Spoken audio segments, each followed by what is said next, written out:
It's almost a necessity if anyone lives, in the middle of a desert. Even during the middle of winter, I have that air conditioning on all the time. Ugh, it's bad. All the time. Yeah, well, you're living in a desert. That's your own fault. It's your own fault. Pretty much.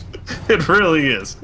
All right, so Copenhagen Wolves, Mousesports, two teams that we've seen several times today. And if you guys are a little bit too lazy to go check out the standings, let's see. Copenhagen Wolves are sitting at second place, apparently. There are 2 wins and 1 loss. Can't say the same for Mousesports, though. They're at 1 win and 2 loss. So a little bit of a flip there, but that is why they are going against each other. And after this, we will have the seedings ready for the semi-final matches. So we don't quite know who's going to be matched up with who quite yet. But right after this, best of 3 semi-finals.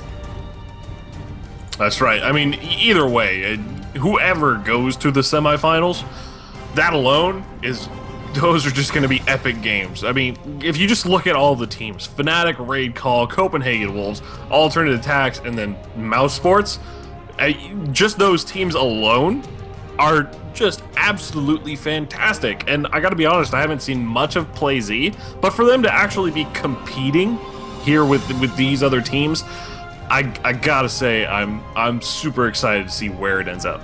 Yeah, poor PlayZ. They actually ended up their play 0-3, and they were playing against Team Alternate, and yeah, another 0-4. They went absolutely pear-shaped for the round robin, but somebody has to always be last. Somebody has to. Sadly. Yeah. Sadly as it is.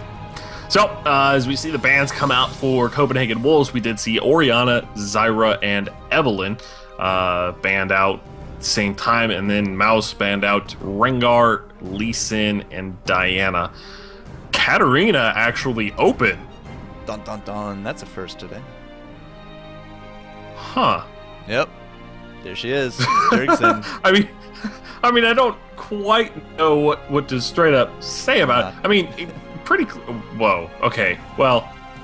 All right. The Elise pick actually seems a little bit more safe. I mean, obviously Elise herself, really good, and she's really underlooked by a lot of people. Just picking Elise kind of sets the tone of that entire lane right from the start. I mean, you really have to be a specific set of champions, and you have to be super aggressive against her early on for there to be any real issue for you to really have a chance against an Elise in general.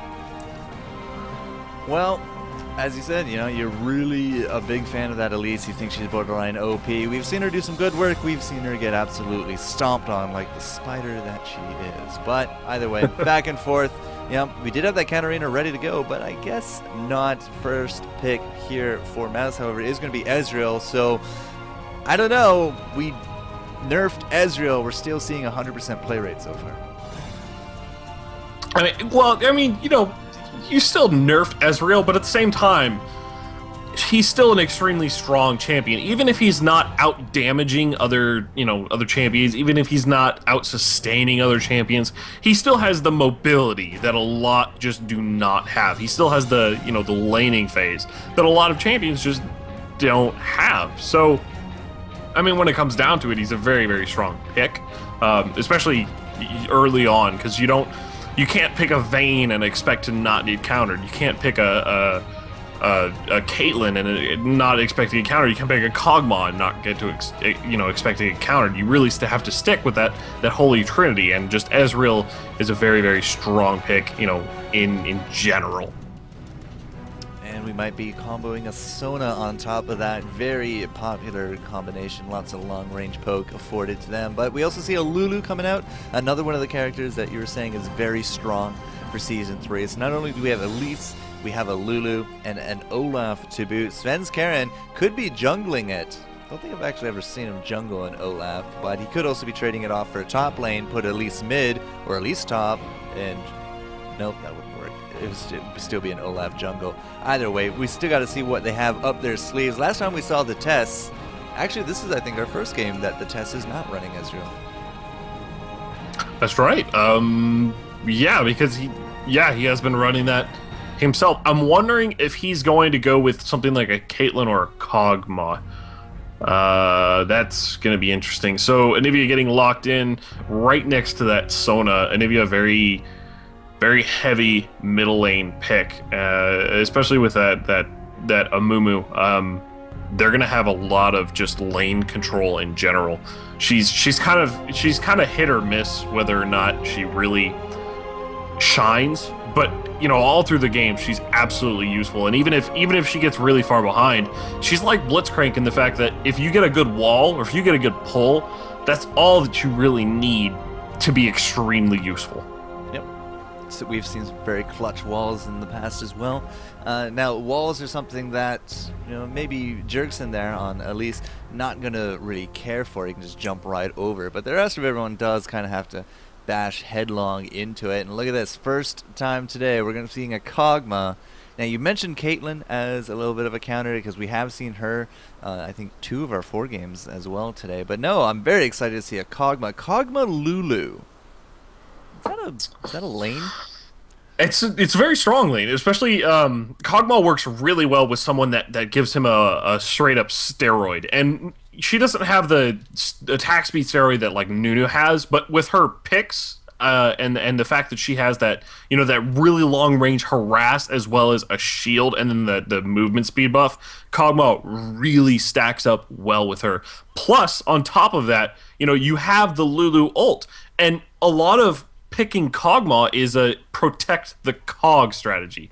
So when you pick someone like Kog'Maw, you want a champion like Lulu to have that ult to keep him safe. You want a champion like Cho'Gath to have that, that frontline meaty tankiness, which Cho'Gath getting locked in for the jungle. Yeah, it's going to be in Elise mid lane, Kog'Maw, Lulu, AD carry support, and then have the Olaf top lane. Now, you did mention that Olaf could jungle, but I really see him being a lot more effective in lane lately, mostly with his base stats and his scaling to be extremely strong. Yeah, that true damage, bro. Different styles at Amumu, so nice, decent clear. If he can land that bandage toss and the ult of the Sad Mummy, the Sad Mummy with the Blizzard coming out from Moopsy could do things well. Could do well. Either way, game's now going to be starting, so the delay's kicking in. Top lane Jax, though. Now, last time I saw Jax versus Olaf, it was a completely one-sided affair for Jax. Is that changed at all, As far as I remember, it's not. But it's not a... In general, it's not a straight-up hard counter at all. The true damage that comes in from Olaf still goes through his dodge ability. So again, this is one of those what you would call your skill matchup, and even at this higher level, it could really go either way. It's going to come down to who controls the lane earlier on, who gets that early threat out on the table, and then it's going to come down to jungler their inference. Now remember, we did see them change things up, so it could very well be that they send like Olaf bot lane and then end up sending Kog'Maw and Lulu top lane, which would completely zone out that Jax. That could very well happen, or you could also see Mouse kind of expect that and end up sending Jax bot lane, so they could end up mind gaming themselves. It's gonna be interesting. To be quite honest, I like the AoE composition of the Mouse side. You've got your Amumu ulting in or your bandage tossing in or flashing in, popping that ult, keeping everyone together, and then you've got a crescendo coming in from Sona, still keeping them in together, and then of course your Anivia Blizzard plus the single target just nuke that he does with that she does with her E that does double damage, and it's just so beautiful seeing that combo happening together. Plus you have the ability from Jax to sort of either like completely peel that Kog'Maw off and jump in and keep him out of the fight, or to keep their own Ezreal completely safe. So, I mean, it could go either way. I like the team fight phase of Mouse more, but if Wolves has the stronger laning capability, they could completely turn it around the other way and not have the ability to team fight nearly as honest, nearly as well. Taking a quick look at masteries, at runes, nothing really changed as the last time that we did look at them. Pretty much everyone's still running their standard pages. Take a quick look at our Cho'Gath. 4.5 move speed on him with 15% attack speed. More of a tank / AD, I wonder, rather than an AP. Really deep in the defensive tree. But yeah, we're going to have to see what our teams do want to do. Apparently that timer was off because the game is going to be starting. Last game of the round robin today, guys. The Copenhagen Wolves versus Mousesports, and this will be the last set of games to determine the seedings for the semifinals, best of 3 that's going to be following these games. So once again, I'm the forecourt jester. With me in Sigma Theory, nice diamond borders on everyone. Oh, I lied. Super Ace is only gold. Scumbag Super Ace, not being diamond. Not being diamond. Yeah. One thing again to note, Lulu on Ignite, whereas we do have the Cleanse on the Test. He's been rocking that pretty much the entire tournament. We got Barrier on Vander. He seems to be really taking a liking to it. And we still have Clairvoyance on Super Ace, and he just uses that at the beginning of the game to try to figure out what kind of items people are rocking, but it really doesn't seem to last that long, does it? I don't know. I can't figure out, what their entire strategy behind it is. Oh, a pause coming out. I can't pinpoint the straight up pick from the Clairvoyance and have a oh man. Oh, that somebody get the fly swatter. That's just not cool. Anyways, Clairvoyance. Yeah, no, I mean, it's not a terrible idea. I just, every time I see it, it does help them as a team. They clearly are making these choices, and they're not getting in range, in general, to ward in the areas. So the Clairvoyance is clearly helping them. But is it so much the basis of their strategy that they're kind of applying a bandage to a cut, in the sense that they're just kind of fixing something the backwards way instead of just not getting that injury in the first place? Is that where I'm kind of, I don't know. That's just kind of what it seems like when they run that Clairvoyance, and it's not a bad thing. Don't get me wrong. It just it doesn't feel like it's anywhere useful as that exhaust that they could be running, and they could just be warding. I don't know. Maybe we just haven't seen the Clairvoyance used exactly right, like they want it to be used. Well, with that Clairvoyance, usually in Season 2, at least the beginning of Season 2, back before it started getting phased out, you'd use it to kind of track the changes of and the route of the jungler. So that if you can keep an eye on the jungler with some really nice pinpoint Clairvoyances, then you could predict where he's going to be ganking. But now with the addition of Sight Stones, Explorer wards, increased starting gold, we see so many wards at the beginning of the game and throughout the game, that I would have really not expected Clairvoyance to be used in competitive matches anymore, because you just throw it on a ward. A ruby Sightstone allows you 3 wards. Beginning of the game, Explorer wards. I don't know. Maybe that's just exactly. Me.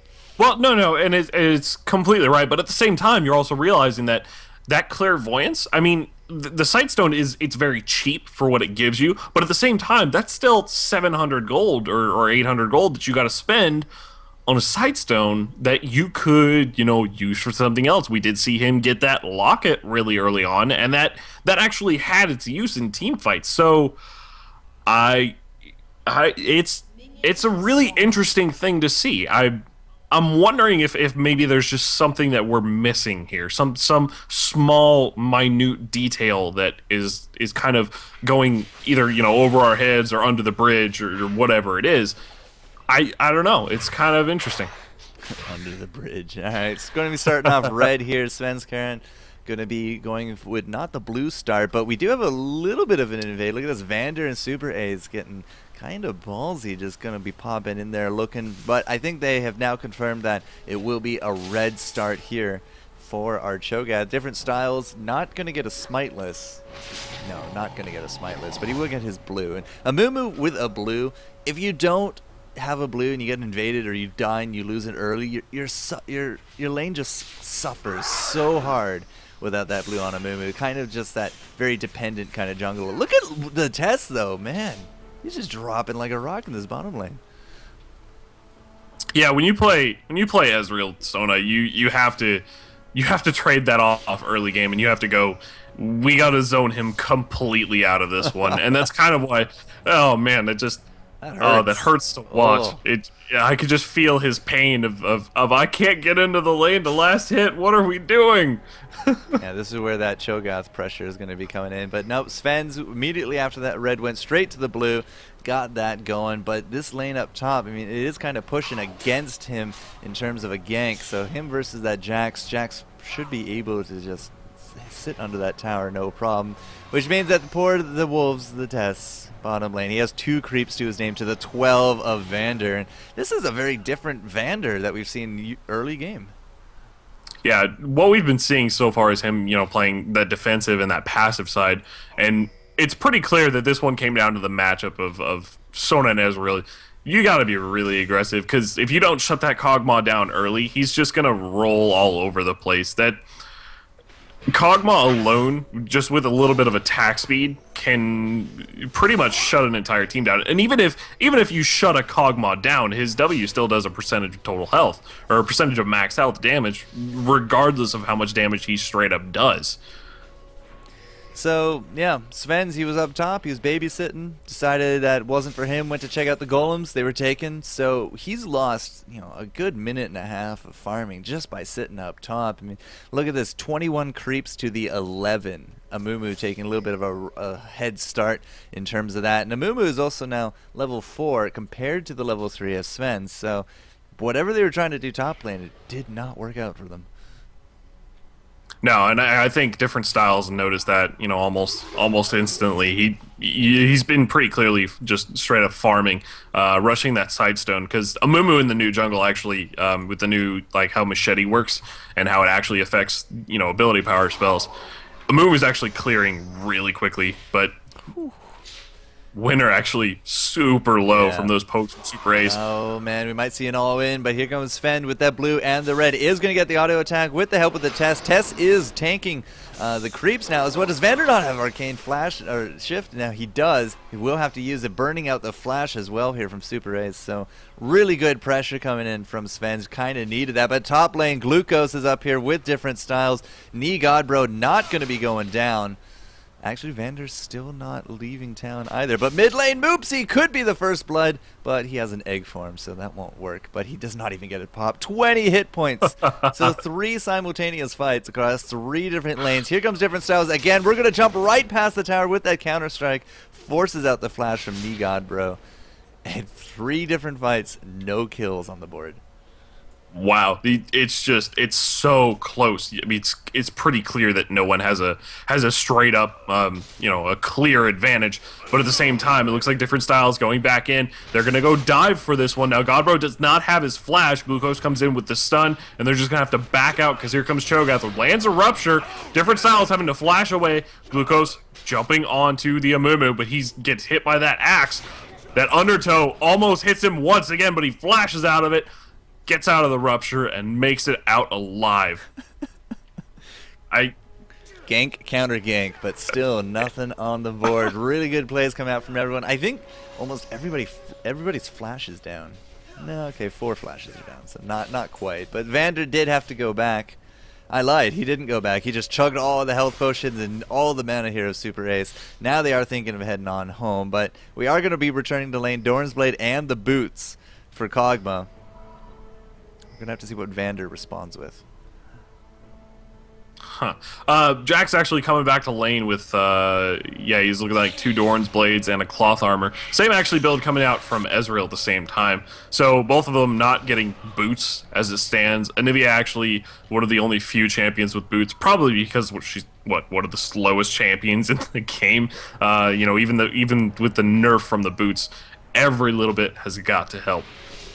Well, let's take a quick look at the farming numbers then. Cho'Gath, because he has really not been in his jungle, is kind of suffering a little bit. A good lead being taken there by Amumu. But at the same time, mid lane, Elise actually a little bit more triumphant over Anivia than I would have expected, but that bottom lane zoning has really hurt the Kog'Maw farm, only sitting at 31 compared to the now rising 47 of Vander. Yeah, Kog'Maw actually starting to catch up in the last hits. He has 32 at this point to 48 from Ezreal. Now, he is still pretty far behind, but Kog'Maw doesn't nearly need as much to sort of scale really hard. I mean, all he needs is just a little bit of attack speed and a little bit of survivability, and teamfights can severely go in his favor. So we had a little bit of pressure coming out from Elise. She wanted to try to do something against that enemy blue. If you can deny the enemy blue, especially on Anivia, it should help hamper her farmings because she doesn't have that spam ability, but it did not happen. In fact, it was just Moopsy just picking it up, but pretty much business as normal. Top lane right now, both of them kind of trading back and forth. Yeah, and this is where the strength from, Jax comes in. Now that he's level 6 and he has, the 2 Doran's Blades and the cloth armor, he can actually start to trade really hard with that Jax. But right now, Bjerg and Sven in the jungle, they are working down at that red buff. Moopsy coming in from behind, lands a stun onto both of them. First Blood getting taken down, Cho'Gath just getting melted by this Anivia, but there goes Bjerg finishing off a Mumu, and right now Moopsy still does have her egg, so she's continuing to push forward into it. Bjerg is really low. He actually starts to turn around. He's not quite sure if he wants to go into this one. He's an egg. Bjerg actually really just unloads on top of it. Godbro running down through the mid lane. Moopsy goes down as well, and is Godbro actually going to make it out alive? And no, a Leap Strike plus an Empower comes in from Jax, finishing this one off. So Sven's going down first blood, but ending up 2 for 2. So all that just tension of the game getting released there in the jungle. I am super impressed that Jerkson was actually able to take down not only Anivia at such low hit points, but then the whole Anivia egg on top of that. And damn it, there goes Kog'Maw. He drops down. Passive is going to blow up here on the creeps, deciding not to land it on top of Vander.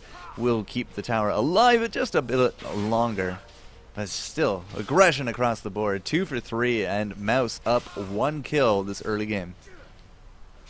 Yeah, what happened there with that bottom lane with Super Ace, flash forward into, running that crescendo on top of Kog'Maw, and they just, what little health he had just completely disappeared from that little health bar. So, again, you gotta go super aggressive on that Kog'Maw and get him out of it, because he's just about as squishy as Sona currently is. So, it's a really tough lane for him. I gotta give him that. But you gotta remember, Bjerg now does have the blue buff that he took from Anivia, so Anivia is gonna have kind of a tough lane at this point. And the red buff that he took from Mumu. Blue and red. Looks like they're not gonna share the love though. They're not gonna spread out that blue. Will be Elise picking it up again. So yeah, 3 of the 4 buffs currently centered upon Elise, and Jerkson comes back to lane with a Haunting Guise. Ooh, yeah. With Elise, you don't straight up want to build so much ability power because she doesn't scale all that well with it. But if you build Magic Pen and cooldown reduction, her Q will still hit really hard. And the more you can cast that, the more damage you just generally do. Her animations are very fluid for something with 8 legs. Either way, Gluco's top lane, 73 creeps to the 58 of our Olaf. But unfortunately for him, Olaf does have 2 assists. Still, double Doran's Blade against the Doran Shield. I don't know, who wins out in that? Well, the Doran Shield actually, bottom lane Super Ace getting unloaded on. Holy cow, we almost missed that one, but yeah. Vander actually still staying into lane. Winner using quite a bit of harass on top of it. Ignite goes down on to Vander, but he's going to stay alive just out of this one. He also has Barrier just in case, and he has been using Barrier very well in the bottom lane because every time they just all in him with an Ignite, he just pops Barrier and he walks away, and you're like, damn it, because he didn't get it. But yeah, we do got 4 team members of the Wolves just hanging around this dragon. Are they actually going to go for an attempt? They don't have a top laner right now. Olaf not in a good shape. In fact, we could have a dead tower, that top lane. There goes the Clairvoyance. We know that there's a dragon, different styles hanging around. We got Anivia here putting up a little bit of pressure as well. Gonna knock up different styles though. And Winner, unfortunately, has to use that flash. Gonna get flash dived on, but at the same time, we're going to be diving right there on top of Vander. He does drop to Elise as well. Dragon is dead in the water. There goes the test as he blows up. Moopsie with a great stun and the Amumu ultimate, able to get the double kill. Now it's just Jerkson 1-on-3. Can he take down the Nivea once more? His health points are dropping, but that's okay. He is going to be able to solidify one more kill. And do we not have the power to take him down? Oh, this one's going to be really close. If he switches into spider form, he actually even has more mobility to get away. Stun comes down, actually hitting different styles. He might make it out alive on this one. They're going to be really close. Here comes the true shot barrage coming straight down to mid lane. Nope. And it's so close. Oh, man. Poor Vander. He tried. He tried so hard. Elise, skin of her teeth, like what, 10 hit points, able to just walk out of that one. Yeah, you got to remember here, rushing that Haunting Guys, her Q does about 300 damage if someone's at max health. So you hit Anivia once, who had what? She had like 1200 at the time, give or take. That's over a quarter of her health there. That's a pretty big chunk just from one spell, and it's going to come right back on up. Now, one thing I was curious about is that Super Ace there he didn't do any celerity, and he doesn't even have it skilled. That's the reason why. Look at Moopsie just dropping in the mid, however. Bergson able to really pressure him out, and he's going to have to just retreat, chug some health potions at this point. But still, 5-6, no celerity. I got to wonder if that could have been the difference of a kill on top of Bergson. You know, it might have been, but you got to keep in mind that because of how squishy Sona is, she really needs that heal, especially going up against something like a Kog'Maw Lulu. Having the sustain over that poke, I gotta say, I much prefer that. But, you know, sometimes that one maybe situation like they had a little bit earlier, whether that celerity might have helped maybe get that kill onto Elise. But you also got to remember that Elise didn't go into the spider mode either, where, you know, spider form not only A, doesn't cost any mana, but B, has that extra movement speed and a little bit tankier on top of it. So at the same time, I mean, yeah, maybe, but maybe not. It's questionable as to what would have happened. But either way, you know, this is where we're at. So we just had a Mystic Shot going down into the bush looking for Sven's Karen. Did not actually hit. That time did hit Winner. I'm not too sure they actually know he's there, but they are staying fairly far back. So Sven's kind of just deciding what to do. Exhaust on top lane, however, against Nigodbro does not matter. Counter-Strike coming in with the bandage toss, and it is not going to look good for that Olaf. He does drop a bottom lane. It is going to be Super Ace getting tremendously destroyed. In that bot lane, allows a lot of DPS, and it looks like Sven's was actually able to land that Rupture. So they are going to be trading out 1-for-1, but top lane pressure, is it going to transfer mid? It's looking like they're heading back up towards mid. Moopsie pushing mid really hard, using that that Blizzard plus you know, her Flash Frost to try to clear out waves really quickly. Yeah, Sven. Go ahead. Well, we know people are in the jungle. We're just there's pings, but they can't do anything about it. That's the fun part. Yeah, I mean, without every single member there, it's a gamble, especially if you don't have a vision into the bushes. You don't want to walk into a bush with an Amumu in it, or a Jax in it, or even an Anivia. Just a single Anivia with a well placed wall and using that Blizzard plus, you know, that nuke from her E, that Frostbite. It's a lot of stuff to face just straight up into a bush. You gotta just sometimes say, you know what, we're gonna give up that blue buff and we're all just gonna, you know, not die. Yeah, blue buff now gone. So earlier aggression from the Wolves to try to take enemy blue did not work. This time, however, Mouse able to do that exact feat. 7-6, 16 minutes in. There's only about what, 6, 7, about 1,000 gold difference. Not really a huge differential between these two teams. Still could go anybody's game. In terms of the last hits, I mean, people have caught up. We started seeing hundreds now on both sides. Still a little bit more of a disparity in the bot lane, however. 96 to the 134, but we do got kills and assists to help make up for that. Yeah, and you also got to remember, again, Kog'Maw doesn't nearly need, those items. All he needs is a little bit of attack speed, which is certainly cheaper than, straight up buying a BF sword like Ezreal did. He just needs to get the Berserker's Greaves plus a dagger, and his W already hits just slightly harder. It's really close. I mean, clearly attack damage will help, but to be extremely effective in those fights, I mean, the percentage of total health really helps onto it. Wow, nice free trade there against Olaf. Moopsie, however, is going to be dropping low, does burn out that flash. Ignite should not be able to bring her down. Instead, is going to be chugging some of those health potions, is still alive. Different Styles has now shown himself in the bot lane. Does have an Aegis as well as that Spirit Stone, so nothing really fancy going to be going on there. Knee Godbro, though. Wow, he might be 10 creeps down, but he's 2 kills down on top of that. And again, like, Jax, powerhouse against Olaf. Yeah, if you get a lead on Jax, it's kind of hard to lose it as long as you're committing to fights. I mean, Jax really excels at any fight where the enemy has to commit. Like, if they can leave or if they can fight at the same time, generally Jax does not come out ahead. But if they have no other choice, I mean, Jax with that, that Grandmaster's Might, that ultimate, it just, that stack hits really hard. And you were asking me earlier about the Doran's Blade on how much that helps. But, obviously Mouse picking up that dragon at the same time, there's not really much Wolves can do about it. But you're asking me how much that Doran's shield helps. And you gotta remember, some of Jax's damage is magic damage. Yep. And that doesn't quite trigger onto that. Yeah, but still, blocking out 6 damage plus the blockage mastery out of defense is, 9. So every auto attack will be mitigated a little bit. Just feel that, double Dorans and now almost a Trinity Force. This Jax is just starting to bring the pain. Yeah, this is the scary moment. I mean, 19 minutes into the game, you start seeing Jax get a bunch of items. You start, this is the really scary portion of it. This is the time where you either have to completely shut Jax down or make sure that he's the only one of the enemy team that's, in any good position. Well, he's going to be pretty much at a buffet this top lane. So many creeps for him to just catch up on. We got a Flash Frost in the bot, or well, the Frost Wall at any rate, because it does look like a lot of aggression coming down to this blue.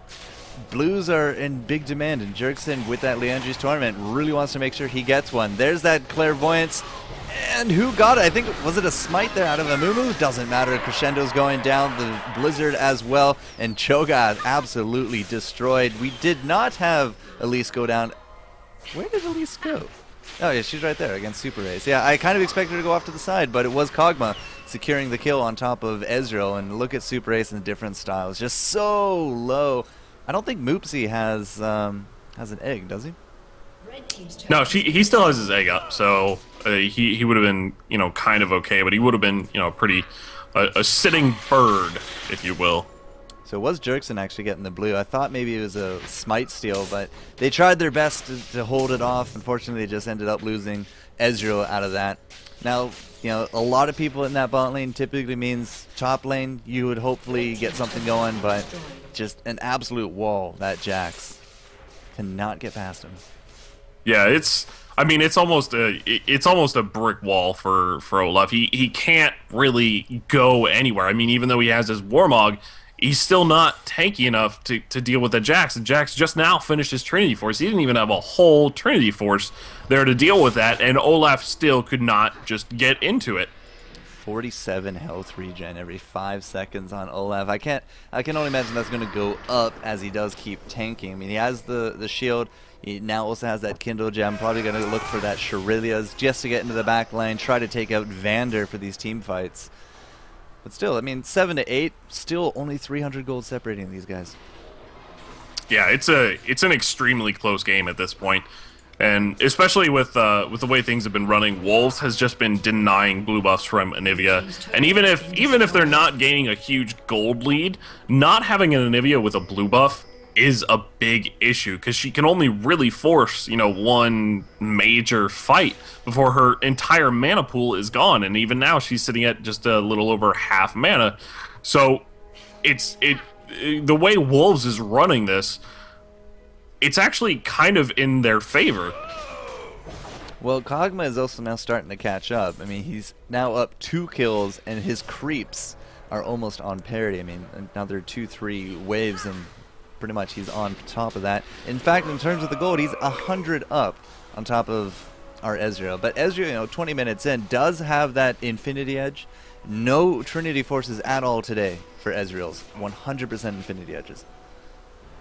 Yeah, I think what we've been seeing a lot, especially with the changes from the way things went, but it looks like Luco's here jumping in, forcing a fight, a nice crescendo popping down onto all of Wolves. It gets taken down, Elise gets focused down as well. Jax getting hitting that true damage. Looks like he went down, and Moopsy right now sitting in the front. Now Godbro did pick up that double buff, so he's able to throw that undertow just constantly. And remember, there is no ult from either Sona or Amumu as it is, so this could be really dangerous. I was looking for the rupture there from on top of different styles to solidify that kill, but another wall forcing out that flash from the Tease. He does have the test. He does have to get on back, but he still has that super long range cannon of his on that ultimate. Now we do got the clairvoyance, just ensuring that everyone was running away. They are going to be able to take the turret.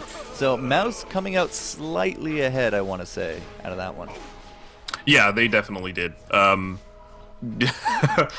hate to say it, but Wolves is kind of having their money put up against them. I mean, I love watching games that are back and forth, and you know you don't see a clear winner. But at the same time, you know we've seen Wolves do some really impressive things so far this tournament. So you know, are they still on par with what they've been doing, or is it, you know, are they starting to kind of feel it, or is Mouse maybe outperforming like they haven't been doing so far? It's both interesting and kind of you know, it kind of takes you back, and you gotta wonder, you know, what is actually going on through the mind of these players.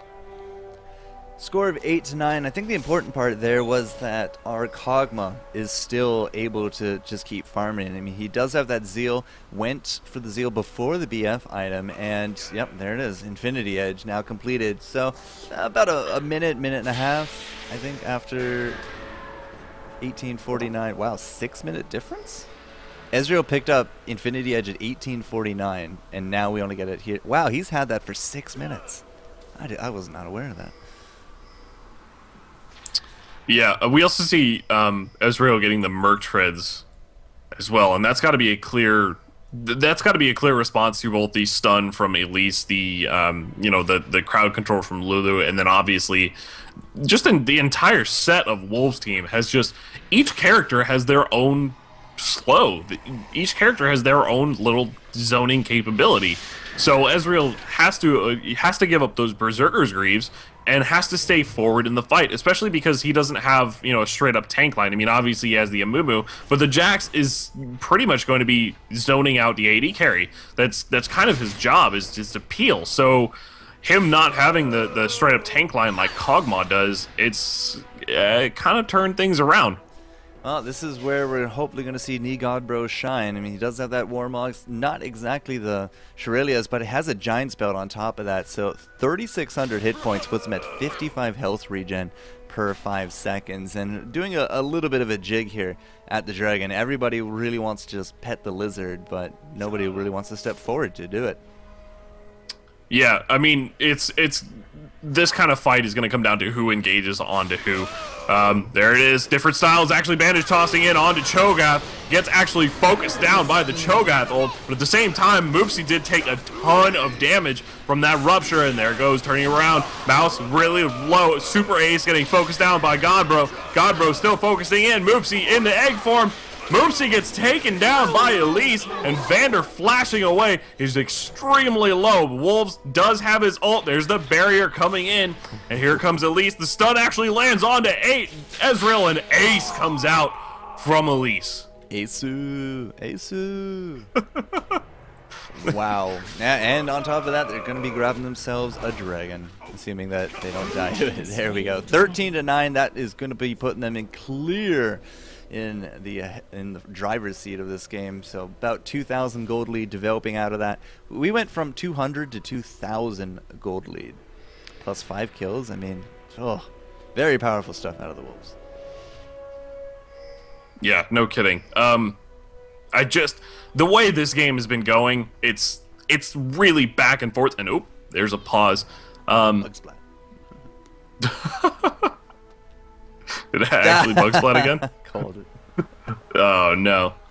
At least it wasn't during that team fight. Imagine the difference of that team fight if we didn't have Jerkson. Oh, that would feel so bad. Interesting how it's bug splatting now, though. But either way, it gives us a little bit of time to do some quick looking around. So after that Leandri's Torment, Jerkson there picked himself up an Abyssal Scepter. So not only does he have, you know, the ability power, the health, 15 magic pen, and the burn, on top of that, he's taking away 20 more magic resist with that Abyssal Scepter. And on top of that, looks like a Giant's Belt coming out. So could we see a Rylai's? Ooh, I mean, of course, a Rylai's actually makes a lot of sense, especially coupling with that Leandri's, because Leandri's does double damage to anyone who's slowed. So, I mean, obviously the little spider bomb explosive death ball thingy that everyone hates from Elise is clearly going to do more damage. So I would assume, yeah, the Rylai's would be the first thing to go to. I mean, he could just pull a frog in and get a Warmogs. You never know what these guys are kind of doing. Well, we saw an Ezreal with the Warmogs earlier. That's right, we did. Yeah, and we saw an Ahri with a Malady. I mean, what is going on today? Well, of course, Malady is actually, you know, a viable item on an Ahri. Yeah, it was Let's not go that way. You gotta trust the Expecting.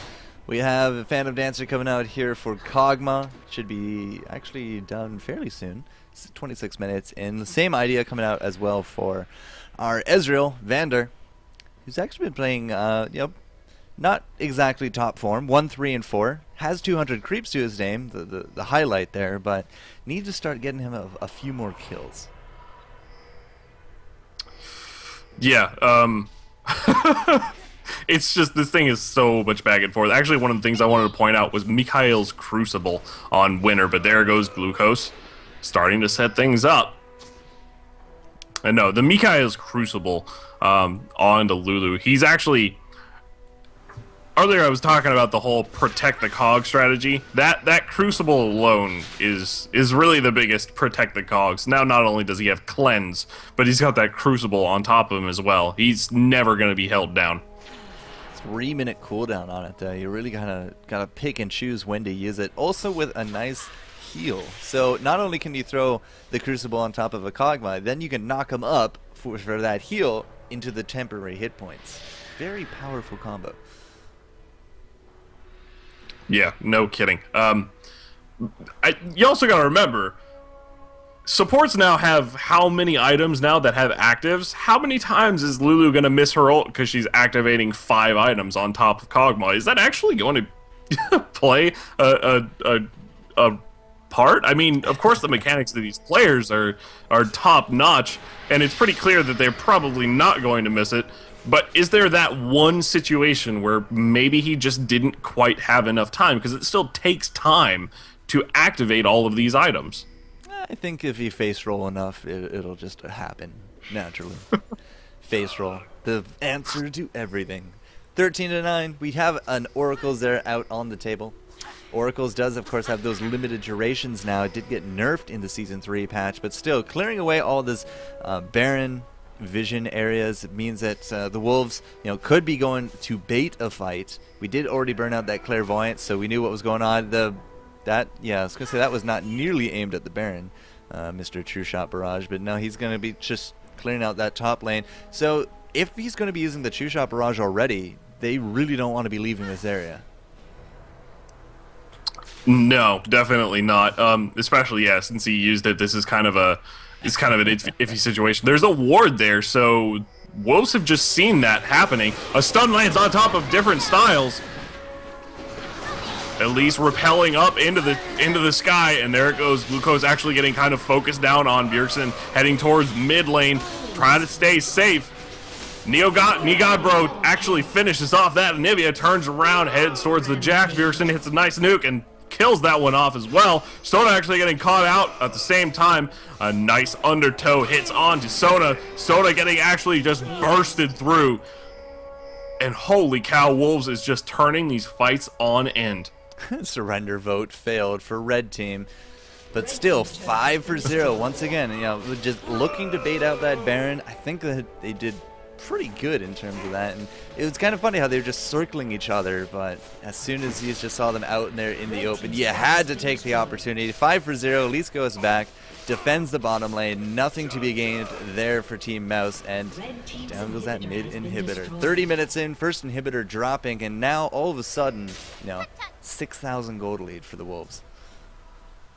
Yeah, it's turning around that Wolves is just sort of solidifying a lead every single fight. They clearly turn it around. And a lot of it, I got to attribute to Mouse not having enough vision.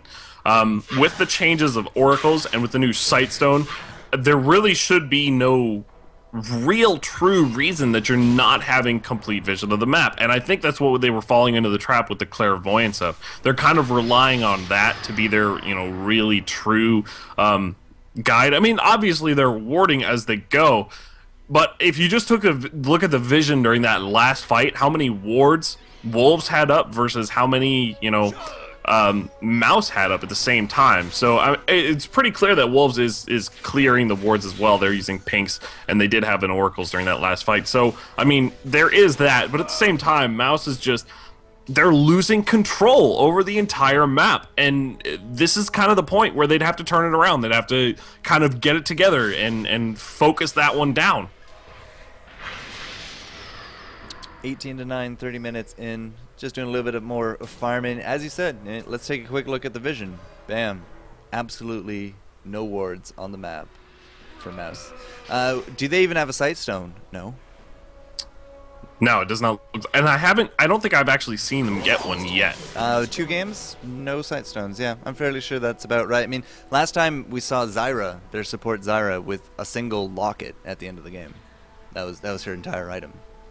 Exactly, and yeah, again, not to say that these are bad strategies. It's more or less that they're putting all of their eggs into one basket and having that locket be a very crucial part of it. Moo actually getting caught out on top of his red. You're actually landing down the stun as well. The Super Ace hitting a nice crescendo, stopping all of them. A nice Moo ult comes out, but it looks like he was able to get taken down. And at this point, all of them are just getting zoned out and completely separated. Ouch. That's all I gotta say. Different styles, just minding his own business, farming out that red, and now because they don't have that extra jungler, they don't have that Curse of the Sad Mummy, it's gonna be a little harder to smite this out. I mean, they don't have a smite either. So a smite steal is kind of out of the question at this point, but here we go. Baron, 3,000 health and dropping. Here comes the pressure from Mouse. 1,200. Blue team able to solidify it, and this is very likely a very dead Super Ace, and Vandar is going to get that Arcane Shift out, but Jerkson on him like a duck on a beetle, and that's going to leave Ari to flash away. She might be able to chase them around for a bit, but they don't even care. Look at this. They're just going to go straight for it. Yeah, they're not wasting the time chasing around for a kill that they could possibly get. Wolves is heading for that win, and it's definitely a good idea at the same time. I mean, you can't just kind of play it lazily. You can't kind of maybe throw it away a little bit. You have to take that lead. Glucose absolutely deleted. I didn't even realize he was there in front of the Nexus. Oh, he wasn't for long. There it is. Wolves actually taking the game against Mouse. GG. With a commanding lead, I must say. It was back and forth for that game for a long time. We kind of sat there going, is Mouse actually going to win this one? I mean, Wolves was looking pretty strong, but at the same time, I mean, it could have gone either way, and then Wolves just pulled out the big guns, and they got the win, and they got it really, really handily. Yeah, as I said, GG. So Copenhagen Wolves, Mouse Esports will go to the Wolves, and that is going to finish off our round robin coverage. Again, I don't know why, but this is every team that is winning has huge numbers in the support for the assists. 22-9, 59 to the 9-22-16. Every game, doesn't matter who's been winning. We've seen some massive assist scores coming out. Really impressive. Jax, Scumbag Jax, 340. He helped nobody but himself. That's exactly right. No, and yeah, it's clearly a correlation, I guess the word would be there. It's not so much that they're aiming to get the assist, it's that they're working together as a team. It's that they're very specifically just meshing extremely well. They make sure that they work out every single situation, and they do it as a team and as a group, and that just shows specifically in the assists. But you can just see the way the game flows. And the game flowed extremely well for the Wolves. All right, guys, so we're going to go talk to the admins and get the seedings